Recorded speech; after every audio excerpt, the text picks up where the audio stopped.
Salam Merdeka. Saya Anif Setiawati, CGB Angkatan 5 dari kelas 05152 kelas A akan mempresentasikan tugas 1.1.A6 demonstrasi kontekstual tentang pemikiran Ki Hajar Dewantara. Ki Hajar Dewantara atau dikenal dengan nama asli Suwardi Suryaningrat adalah salah satu tokoh penting dalam sejarah bangsa Indonesia dalam memajukan pendidikan di tanah air. Beliau adalah tokoh pelopor dan pendiri Taman Siswa, serta pernah diangkat sebagai Menteri Pendidikan dan Kebudayaan pertama setelah Indonesia merdeka.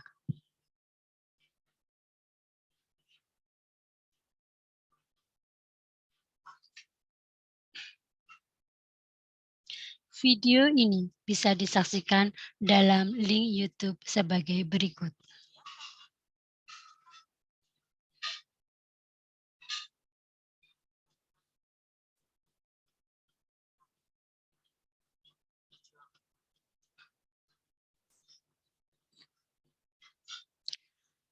Dalam hal ini, saya akan mencoba menyusun atau mendesain strategi dalam mewujudkan pemikiran Ki Hajar Dewantara.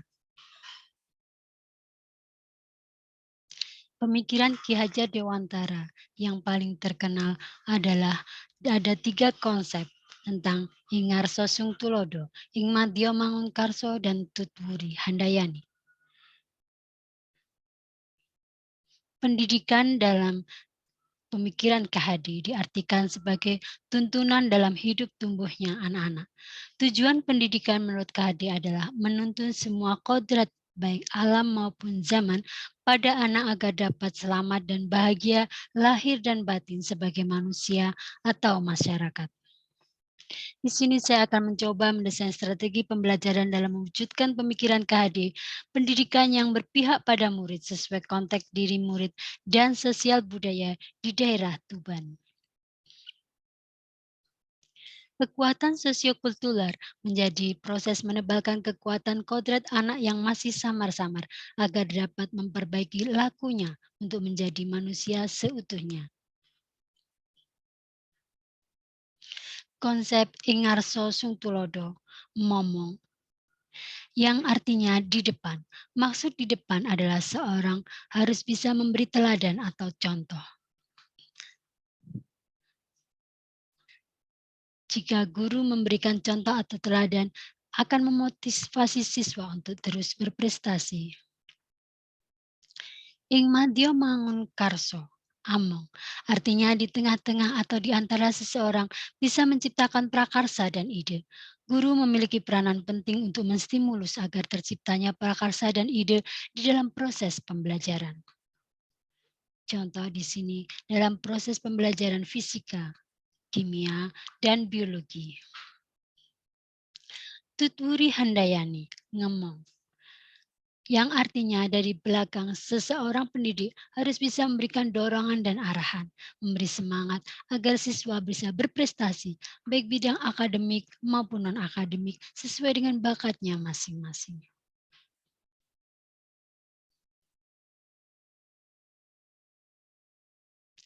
Kodrat yang dimiliki oleh anak ada 2 jenis, yaitu kodrat alam dan kodrat zaman. Kodrat alam berkaitan dengan sifat atau bentuk lingkungan di mana anak berada. Anak-anak seperti biji atau bibit tumbuhan yang disemai dan ditanam oleh petani. Jika tumbuhan tumbuh di tanah subur, mendapatkan sinar matahari dan pengairan yang baik, maka meskipun bibit kurang baik atau kurang berkualitas, dapat tumbuh dengan baik karena perhatian dan perawatan dari petani, atau dalam hal ini adalah guru. Begitu juga sebaliknya. Kodrat zaman berkaitan dengan isi dan irama. Bila melihat dari kodrat zaman saat ini, pendidikan global menekankan pada kemampuan anak untuk memiliki keterampilan abad 21 dengan melihat kodrat anak Indonesia sesungguhnya.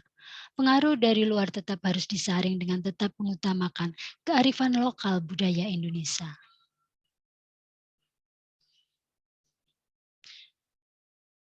Daerah Tuban terletak di pesisir pantai utara. Kondisi geografis ini mempengaruhi sikap masyarakat Tuban yang tegas, teguh pendirian, pantang menyerah. Sejarah Tuban bermula dari peristiwa pemberontakan Ronggolawe terhadap kerajaan Majapahit pada tahun 1295. Hari jadi Tuban diperingati setiap tanggal 12 November menunjuk tanggal ditunjuknya Raden Haryo Ronggolawe sebagai Bupati Tuban oleh Raja pertama Majapahit Raden Wijaya, yakni pada 12 November 1293. Untuk selengkapnya tentang sejarah Kabupaten Tuban bisa dilihat di link YouTube berikut.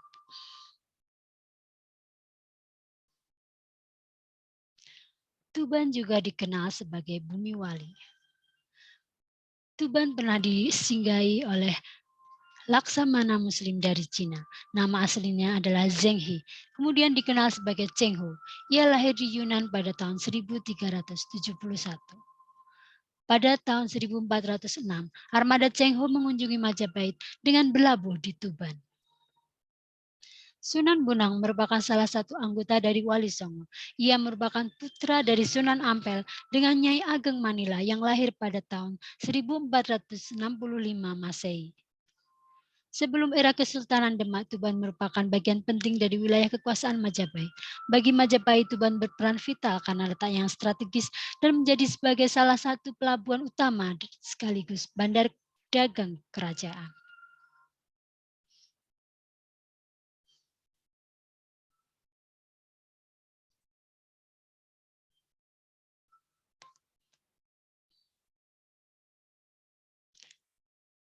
Kearifan lokal Tuban di antaranya adalah batik gedok Tuban.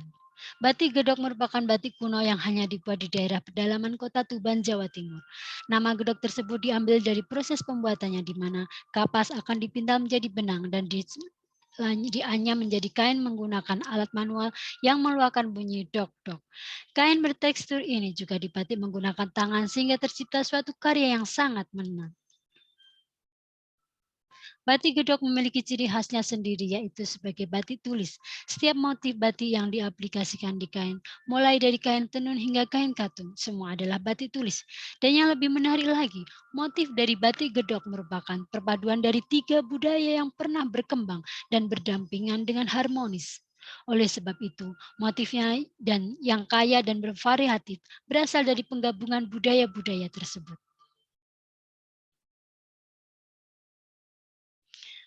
Dari tangan-tangan kreatif para masyarakat Tuban itu mempengaruhi dari proses pembuatannya mulai dari memintal benang, menenun, membatik hingga pewarnaannya yang menggunakan bahan alami. Semua itu membutuhkan kerja keras dan keteguhan serta telaten dan kesabaran. Sehingga mewariskan budaya masyarakat Tuban dengan sikapnya yang kreatif. Kolaborasi kerjasama, R-nya religius, E empati, A adaptif terbuka, T terampil dan telaten, I inovatif dan fleksibel, merdeka belajar.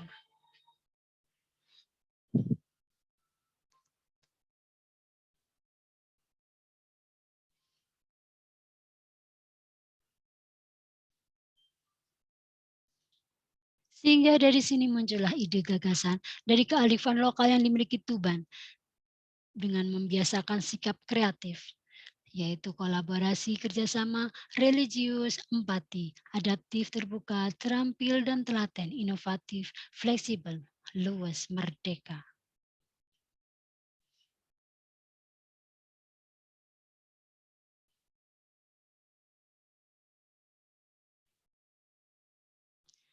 Alasan kontekstual pembiasaan sikap kreatif dipilih karena mencakup semua budaya positif yang ada di Kabupaten Tuban, sehingga siswa diharapkan dapat melestarikan serta membiasakan budaya masyarakat Tuban melalui sikap kreatif. Demonstrasi pembiasaan sikap kreatif di sekolah, mulai dari kolaborasi, religius, empati, adaptif, terampil, inovatif, dan fleksibel. Yang pertama, kolaborasi kerjasama ditunjukkan baik masa pandemi maupun non-pandemi. Siswa tetap berkolaborasi berdiskusi. Pada saat pandemi menggunakan MS Team 365 dengan breakout room, membuat siswa-siswi bisa belajar secara berkelompok berdiskusi. Begitu juga pada saat non-pandemi.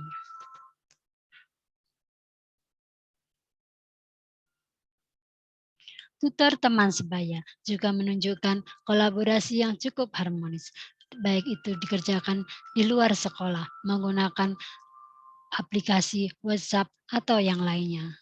Mereka tetap bisa menjadi kolaborasi yang sesungguhnya.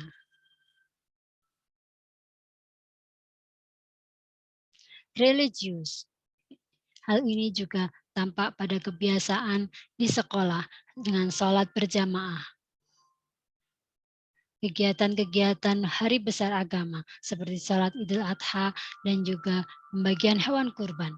Berjamaah pada saat renovasi musola tetap dilakukan. Mereka melakukannya dengan ikhlas dan tanpa diperintah, penuh kesadaran. Empati. Siswa-siswa selalu berempati, saling membantu, saling melengkapi, dan mensupport antar temannya.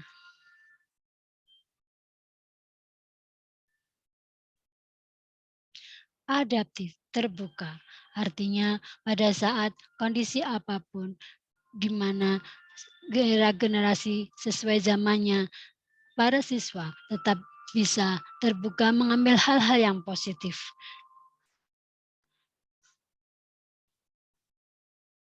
Terampil, telaten, dan penuh kesabaran. Dalam mewujudkan karya-karyanya, siswa SMA Negeri 1 Tuban bisa menampilkan karya berupa batik gedok, kemudian juga telaten terampil menggunakan IT pada saat pembelajaran menampilkan hasil-hasil pekerjaannya dan bisa di-share ke teman-temannya untuk saling berbagi. Inovatif, mereka juga berkarya sesuai dengan bakat dan minatnya, mewujudkan prestasi, menjadi generasi yang produktif.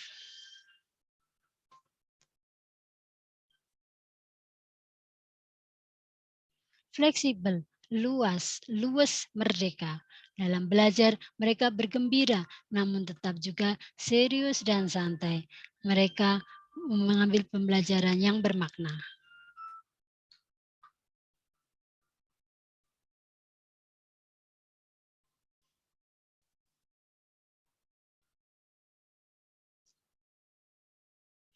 Tantangan dan solusi. Tantangan dalam hal ini dalam membiasakan sikap kreatif di sekolah masih dalam lingkup satu mata pelajaran, misal di sini matematika. Solusinya, membiasakan sikap kreatif di sekolah dalam lingkup lebih luas dengan kolaborasi antar mata pelajaran berupa proyek penguatan profil pelajar Pancasila. Misalkan proyek pembuatan batik gedok atau lainnya dengan kolaborasi mata pelajaran kimia, sejarah, seni budaya, dan matematika. Contoh hasil kreatif siswa pemenang Lomba Desain Batik 2010. Karya desainnya digemari seluruh siswa dari generasi ke generasi setelahnya sebagai seragam batik sekolah sampai sekarang. Misalkan lagi proyek pembuatan makanan atau produk lain dengan kolaborasi mata pelajaran biologi, bahasa Inggris, seni budaya, dan ekonomi. Maka akan terwujud produk-produk yang berkualitas.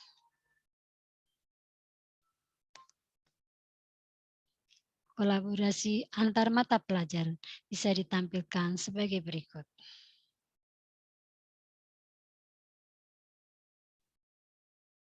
Untuk lebih mengetahui praktik pengajaran yang ada di SMA Negeri 1 Tuban, bisa disimak video profil SMA Negeri 1 Tuban berikut.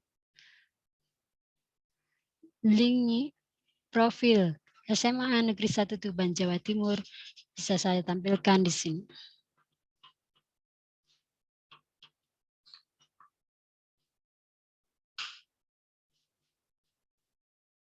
Kebiasaan untuk saling senyum sapa, salam senyum sapa, budaya mengantri, budaya literasi,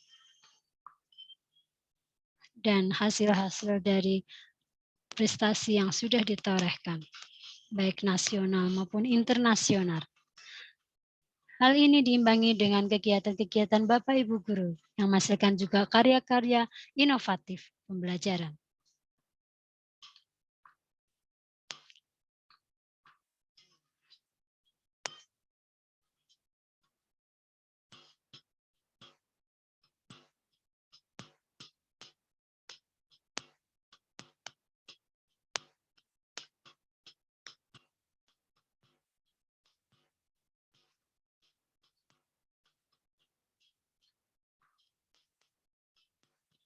Produk e-UKBM bisa dimanfaatkan untuk belajar siswa, baik masa kondisi daring maupun luring.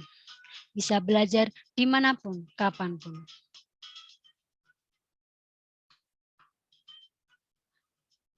Kolaborasi tutor teman sebaya, sopan santun.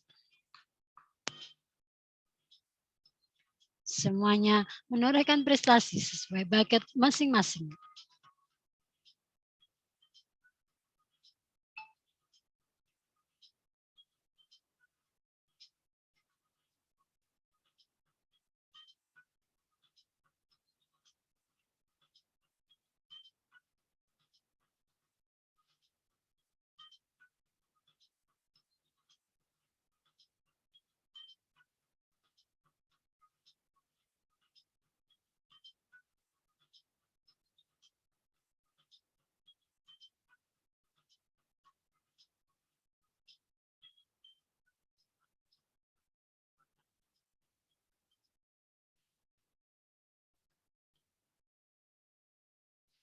Terima kasih, salam bahagia, tergerak, bergerak, menggerakkan.